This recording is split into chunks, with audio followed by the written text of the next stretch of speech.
Hello mga gulay, magandang hapon. Yan, welcome back to my YouTube channel.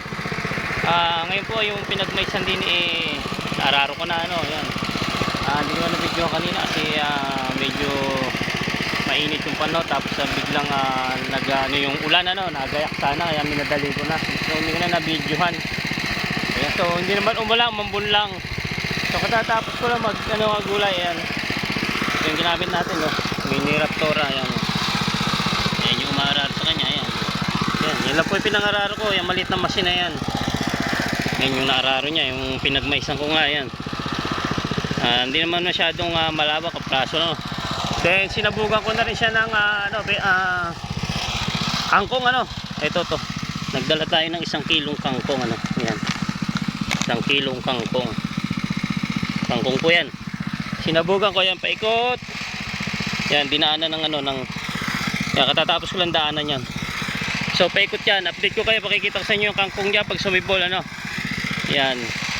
Diba magulat kayo, sabi nyo pagkatapos yung mag-harvest na mais, biglang araruhan na, yan, ngayon ko po inararo, tapos paikot, nilagyan ko ng kangkong, tapos pinaraanan ko nito para hindi kainin ng manok, ayun yung may manok doon, yun sa dulo, yan yung manok, yan, hindi makita yung manok, layo yun sa dulo. Yan.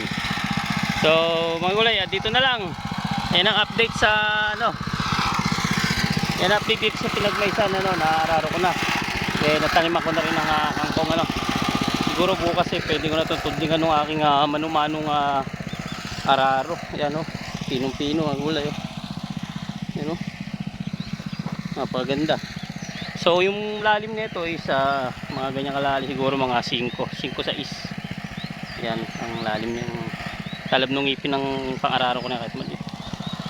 Hindi maaaring di paradaanan, ubusin ng manok. Yan, may manok dito yung buto ng kangkong. Sigurado yung ibang nakalitaw yun, nakakain yan. Tuwan-tuwa siya. Malay ko yung iba yung nakakain yan. So hindi naman niya malalahat kasi natabunan na iba niyan. Pinadaanan ko nga paikot nitong mini tiller natin pang-araro. So yung service natin dito, service na pang-araro pa, napakalaking bagay yan. Bali kanina pala pagdating ginara-scatter ko muna yung ibang mga damo, kasi medyo may madamo tong lugar, scatter ko muna, tapos nilinis kapay araro. Hindi pwedeng dilinisin yung dadamuhin yan, pupulupot lang yung damo dyan, hindi ka makakararo na ayos. Kaya kailangan pag ginamit mo to sa malinis talaga yung area, lupang lupa lang din talaga.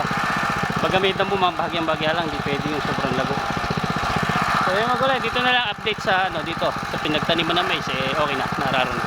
Thank you, bye bye.